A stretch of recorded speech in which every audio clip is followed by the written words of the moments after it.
আয়নাঘর ৬ মাস পর বের হলো সেটা কিন্তু অবশ্যই আমি আ নোবেল জয়ী মোহাম্মদ ইউনূসকে কুর্নিশ জানাই। এত সুন্দর প্লট তৈরি করেছে। আমরা বলছি না।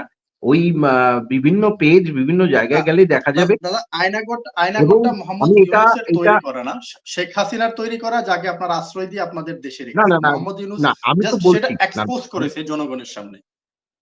এতদিন লাগলো কেন? আমার প্রশ্ন এই ৬ টা মাস এটার জন্য অবশ্যই আমরা ওনাদেরকে ক্রিটিসাইজ করব, বাট ক্রিটিসাইজটা এমন হওয়া উচিত না যার মাধ্যমে বলবো যে আয়নাঘরটা ছিল না, সেটাকে তারা বানিয়েছে। আপনি কি ভাবছেন ডিজিএফআই বিল্ডিংটা কয়তলা ভাই বলতে পারবেন? বলতে পারবেন না। সেই বিল্ডিং এর নিচে এই ছোট্ট খুপড়ি ঘরগুলো আসলো কি করে? একটা কনস্ট্রাকশন বিল্ডিং এর নিচে কি খুপড়ি ঘর মনিরুল বানানো সাহেবের যায়?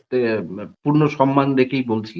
বিএনপির যে নেতৃস্থানীয় ব্যক্তিরা যে বক্তব্য রেখেছেন, সেই বক্তব্য কিন্তু বারবার একটা কথাই যে আপনি ইউনূস, মোহাম্মদ ইউনূস, ডক্টর ইউনূস, নোবেলজি ইউনূস সব দিকে যাই বলুন সে নিয়ে আমার কোনো আপত্তি নেই। সেটা তার ব্যক্তিগত সাফল্য এবং সেই সাফল্য তিনি নিজেই পেয়েছেন।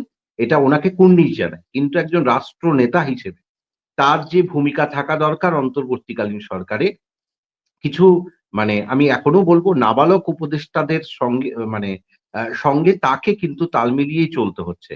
কারণ যে আয়নাঘরটা সবার সামনে এসছে, আমার সবচেয়ে মানে এটা উৎসুক খুব যে চেয়ারটা দেয়া হয়েছে সেই চেয়ারটা আমি যতটুকু জানি যে কাঠের তৈরি হওয়া খুব প্রয়োজন এবং এটা এত সুন্দর প্লট আপনাকে বানানো হয়েছে মানে এটা দাদা ৬ মাস লেগে দাদা যাবে। না আমি একটু বলে নিই।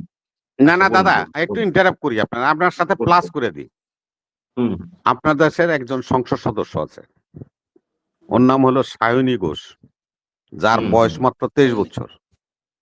একদম। সায়নী ঘোষ যিনি নাকি এখন কেন্দ্রীয় পার্লামেন্ট মেম্বার, হুম। সে তার বয়স হলো 23 বছর। আর আচ্ছা। আমার দেশে যাদেরকে বালক বলতেছেন, ও এক একজনের বয়স কারণ অনার্স কমপ্লিট করে মাস্টার্স কমপ্লিট করে ফেলেছে, সবাই 30-এর কোঠা পার হয়ে গেছে। 30 প্লাস, তাহলে ওকে বালক 30 বলা প্লাস, ঠিক না। 30 প্লাস না আমার সবাই। কাছে সায়নী ঘোষ কিন্তু নির্বাচনে জিতে এসেছেন। তো তার নির্বাচনে একটা সঠিক পদ্ধতিতে জিতে এসেছেন। আমার সেটা নিয়ে নয়। আমার যে প্রশ্নটা যে এই যে এতদিন পর একটা আয়নাঘর ৬ মাস পর বের হলো সেটা কিন্তু অবশ্যই আমি আ নোবেল জয়ী মোহাম্মদ ইউনূসকে কুর্নিশ জানাই। এত সুন্দর প্লট তৈরি করেছে। আমরা বলছি না। ওই বিভিন্ন পেজ বিভিন্ন না, জায়গায় গেলেই দেখা যাবে। দাদা এবং আয়নাঘরটা মোহাম্মদ আমি ইউনূসের এটা তৈরি করা না। শেখ হাসিনার তৈরি করা, যাকে আপনারা আশ্রয় দিয়ে আপনাদের দেশে না, না, রেখেছেন। না, মোহাম্মদ ইউনূস না আমি তো জাস্ট সেটা বলছি না, এক্সপোজ আমি করেছে জনগণের সামনে। এতদিন লাগলো কেন? আমার প্রশ্ন এই ৬ টা মাস এতদিন সেটা পর সেটা চেয়ারটা আমাদেরও প্রশ্ন যে এতদিন কেন লাগলো। এখন কেন এতদিন একটু নিয়েছেন সেটা একটু হয়তো ওনারা বলতে পারবেন। মনির ভাই বাট গুম আমি কমিশন একটু বলতে পারবেন। ইন্টারাপ্ট বাট করছি। ডক্টর জি, সুকান্ত আপনি আম, আপনি এটাকে মন্তব্য করতে পারেন, কিন্তু এটাকে তৈরি করতে এত সময় লাগলো এভাবে যদি বলেন, তাহলে মনে হচ্ছে আপনি পুরো জিনিসটাকে কিন্তু খুবই তুচ্ছ তাচ্ছিল্যের সাথে উপস্থাপন করছেন। আমরা যারা আমি অন্তত সেনাবাহিনীর সাথে জড়িত ছিলাম, আমার থেকে অন্তত আপনার অভিজ্ঞতা বেশি নাই আয়নাঘর ছিল কি ছিল না। সো আপনি যদি এভাবে বলেন এটা বানাতে 6 মাস সময় লাগতো, তাহলে আমি আপনার এই বক্তব্যটাকে এক্সপান্স করার জন্য অনুরোধ করব। না কারণ আমি এই আয়নাঘর ছিল, আয়নাঘর দিয়ে এটাকে অত্যাচারিত করা হয়েছে। আয়নাঘরের ভুক্তভোগী লোকগুলো এখনো জীবিত আছে, এমন না যে তারা মারা গিয়েছে, তাদের এমন কোনো প্রমাণ নাই। আপনি কি একবার দেখেছেন? তাই যদি হয়ে থাকে, তাহলে এই ডিজিএফআই এর অফিসের নিচে ছোট ছোট খুপড়ি ঘরগুলো কি আপনার সকাল বিকাল চা খাওয়ার জন্য বানানো হয়েছিল? সেগুলোকে যে আজকে যে ভাঙ্গা হয়েছিল, সেগুলো ভাঙ্গা ইটগুলো কেন আসলো? কেন ভেঙে এগুলোকে নতুন করে রিফর্ম করার জন্য কিংবা অস্তিত্বকার চেঞ্জ করার জন্য? আপনি এই প্রশ্নটা তো করতে পারতেন যে ঘরটা থাকুক না থাকুক, ভালো হোক বন্ধ হোক, ভাঙা কেন? কে ভেঙেছে? কারা ভাঙার জন্য চেষ্টা করেছে? আর আপনি বলছেন যে ইলেকট্রিক চেয়ার ডেফিনেটলি এটা মোস্টলি জনপ্রিয় হচ্ছে বা এটাকে বানানো হয় কাঠের, বাট তাই বলে যে আয়রনের ইলেকট্রিক চেয়ার নাই, এটা আপনি বলতে পারেন না। আমি আমি অন্তত বলতে পারি, আমার নলেজে বলে আয়রনের ইলেকট্রিক চেয়ারও আছে, এটা ওয়াইডলি প্রচলিত আছে। আপনি অনেক ফিল্মেও দেখেন, সেখানেও আছে, বাস্তবেও আছে। সো থাকা না থাকা এই আয়রন চেয়ারের মাধ্যমে আপনি বলতে পারেন না এটাকে বানানো হয়েছে। আয়নাঘরটাকে আপনি এভাবে বলতে পারেন না বানাতে 6 মাস সময় কেন নিয়েছেন। ডেফিনেটলি 6 মাস পরে ওনারা পরিদর্শনে গিয়েছেন, এটার জন্য অবশ্যই আমরা ওনাদেরকে ক্রিটিসাইজ করব, বাট ক্রিটিসাইজটা এমন হওয়া উচিত না যার মাধ্যমে বলবো যে আয়নাঘরটা ছিল না, সেটাকে তারা বানিয়েছে। আপনি কি ভাবছেন ডিজিএফআই বিল্ডিংটা কয়তলা ভাই বলতে পারবেন? বলতে পারবেন না। সেই বিল্ডিং এর নিচে এই ছোট্ট খুপড়ি ঘরগুলো আসলো কি করে? একটা কনস্ট্রাকশন বিল্ডিং এর নিচে কি খুপড়ি ঘর বানানো যায়? আপনার বুদ্ধিতে কি মনে হয়? আমার এই প্রশ্নগুলোর জবাব কাইন্ডলি আপনি দেবেন। একটা 11-12 তলা 15 তলা বিল্ডিং এর নিচে অল অন এ সাডেন আপনি এই সমস্ত খুপড়ি ঘরগুলো বানাবেন কি করে? আপনি আমার এই প্রশ্নটার উত্তর দিয়ে যাবেন।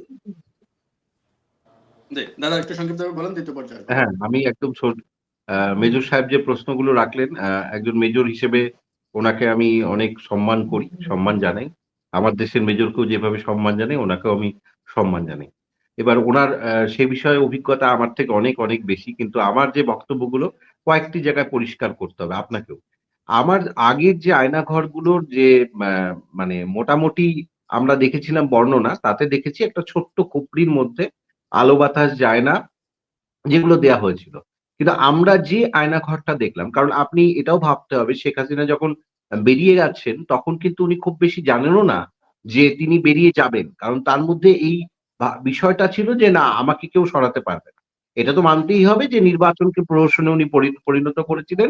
উনি যে বেরিয়ে যাবেন সেটা উনি জানতেন না। কারণ ওই অহমিকাটা উনার কাছে ছিল। উনি যদি বুঝতেন, রাজনৈতিকভাবে বিচক্ষণ হতেন, তাহলে তিনি শেখ মুজিবুর রহমানের আজকের যে অবস্থা এর জন্য ওনাকেই দায়ী করতে হয়। আমি তো সবচেয়ে বারবার বলি যে রাজনৈতিক বিচক্ষণতা হয়তো রয়েছে, কিন্তু অহমিকা যখন কারো মধ্যে প্রচুর চলে আসে, তার অবস্থা বিএনপির মনিরুল সাহেব আছেন, প্রচুর মানুষ কিন্তু যারা তারা কিন্তু দুঃখ প্রকাশ করে যে এটা আমরা চাই না। এই অবস্থাটা আমরা চাই না।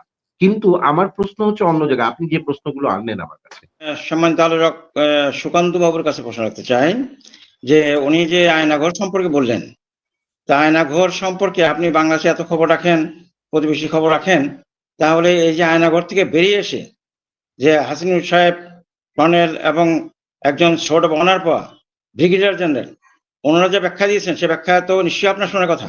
আর সেই ব্যাখ্যা যদি শুনে থাকেন এবং যারা নির্যাতিত, যারা সেখানে দীর্ঘ 8 বছর কাটিয়ে আসছেন, তাদের কথার প্রতি আস্থা যদি না থাকে, তাহলে আপনি সেই ময়ূরের মতো অবস্থানে আছেন বলে বিশ্বাস করতে হবে। আরেকটা বিষয় যে আপনি বলছেন যে ওই যে আপনার ফ্রান্সে হাত মিলায় নেয়, পরে তাকে বিশেষ সংবর্ধনা দিচ্ছে, তাহলে যে আপনার প্রাইম মিনিস্টার যে বন্ধু, সে যে ওই হাত পা শিকল বেঁধে পাঠালো আপনাদের নাগরিকদের, তো সেটার উপহার হিসেবে আবার এই সাক্ষাতে কি পেলেন আপনারা, সেটা দয়া বলবেন। আর শেষ কথাটা হলো যে কোন প্রতিবেশীর সাথে আপনাদের সুসম্পর্ক আছে? আপনার সব প্রতিবেশীর সাথে ভালো যোগাযোগ রাখেন, খবর রাখেন, তো আপনার প্রতিবেশী একটা দেশ দেখাবেন যেখানে আপনাদের সুসম্পর্ক বজায় আছে দীর্ঘদিন যাবৎ, এমন একটা দেশ দেখাবেন।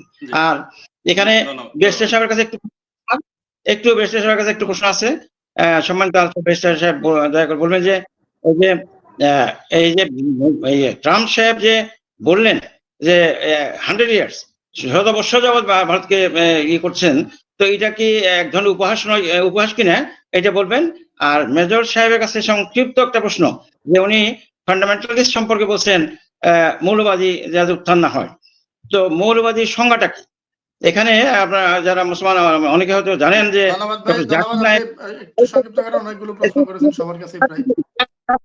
অনলি 30 সেকেন্ড, যে ডক্টর জাকির নায়েক মৌলবাদ সম্পর্কে, ফান্ডামেন্টাল সম্পর্কে ডেফিনিশন দিচ্ছেন বহুবার, যে কোনো কিছু আপনি ম্যাথে যদি ভালো করতে চান, ম্যাথে আপনাকে মৌলবাদী হতে হবে। আপনি কেমিস্ট্রিতে হতে চান, ফিজিক্সে হতে চান, সেখানে মৌল দিতে হবে। আর মৌল যাওয়া মানে মৌলবাদী। তো সেখানে এই মৌলবাদী সংজ্ঞাটা কি দয়া করে বলবেন। ধন্যবাদ। এইগুলি শব্দ আপনি শুনেন নাই, না শুনলে একটু ইউটিউবে সার্চ দিয়ে এই শব্দটা শুনে নিন, আপনি নিজেও ঠিক থাকতে পারবেন না। এটা প্রত্যেকটা মানুষকে। তো এই র্যাবের যে বিষয় আপনি দেখেন যে আয়নাঘর নিয়ে আজকে আপনি এখন কথাগুলো বলতেছেন যে আয়নাঘরের সাইজটা নিয়ে, আয়নাঘরের রং নিয়ে, আয়নাঘরের চেয়ার নিয়ে, এই কথাগুলো না দাদা এক্স্যাক্টলি হুবহু আওয়ামী লীগের কথা। আওয়ামী লীগ এখন একটা নতুন বয়ান দিতে চাচ্ছে, আয়নাঘর ক্রিয়েট হচ্ছে, আয়নাঘরে যেই বয়ানগুলো তারা একটা ন্যারেটিভ দাঁড় করাইতে চাচ্ছে, এই আয়নাঘর মনে হয় নতুন করবেন। আয়নাঘরের অস্তিত্বকে কি দাদা অস্বীকার করতে পারবেন? এবার আপনি ওই যে যারা আয়নাঘর থেকে মুক্তি পেয়েছে, ধরেন ব্যারিস্টার আরমান আছে, আজমির সাহেব রয়েছে, হুম্মাম রয়েছে, এবং আরো অনেকেই, হাসিনুর রহমান সাহেব রয়েছে, আমি অত্যন্ত শ্রদ্ধা করি, যে তাদের যে বক্তব্য তারা তো এই বিষয়গুলোকে আলোর মুখ দেখিয়েছে, তাদেরকে পাবলিক করেছে, তাদের সামনে এসেছে, তাদের বক্তব্যগুলোকে শুনেন। আপনি যদি মনে করেন যে না আয়নাঘরের অস্তিত্ব ছিল না, তাহলে আপনি তাদেরকে বিচার মুখোমুখি করেন। Simple is that. যদি বলে যে ঠিক আছে তুমি জাতিকে বিভ্রান্ত করতেছো, আয়নাঘর ছিল না, তাহলে আপনি তাদের নামে একটা মামলা জুড়ে দেন, তাদেরকে ইয়া করতে বলেন, তাদেরকে বিচার মুখোমুখি করেন। সেটা তো না, ইট ইজ ফ্যাক্ট। এই আয়নাঘর যে একটু সংক্ষিপ্ত করতে হবে। আমি শেষ, আমি দুই একটা বিষয় হচ্ছে একটু না বললেই নয় আসলে, যে অনেকগুলো মানে বলার খোরাক টেবিলে দেওয়া হয়েছে, তো এগুলো একটু বলতেই হবে। তো দাদা এই আওয়ামী বয়ানটা প্লিজ দিবেন না। আই লাইক ইউ, আপনার কাছে আপনার আলোচনা থেকে আমরা অনেক খোরাক পাই। তো এগুলো হচ্ছে এই আয়নাঘর নিয়ে যেই এখন যেই একটা ন্যারেটিভ, বিশেষ করে দেশের বাহিরে, এটা দেশের ভিতরে না, দেশের বাইরে এবং সোশ্যাল মিডিয়াতে একটা ন্যারেটিভ দাঁড় করানোর চেষ্টা করা হচ্ছে, আয়নাঘর নিয়ে প্রশ্ন তোলার চেষ্টা করা হচ্ছে, আকার আকৃতি সাইজ নিয়ে, এগুলো কমপ্লিটলি এগুলো হচ্ছে আওয়ামী বয়ান, এগুলো বাদ দিবেন প্লিজ।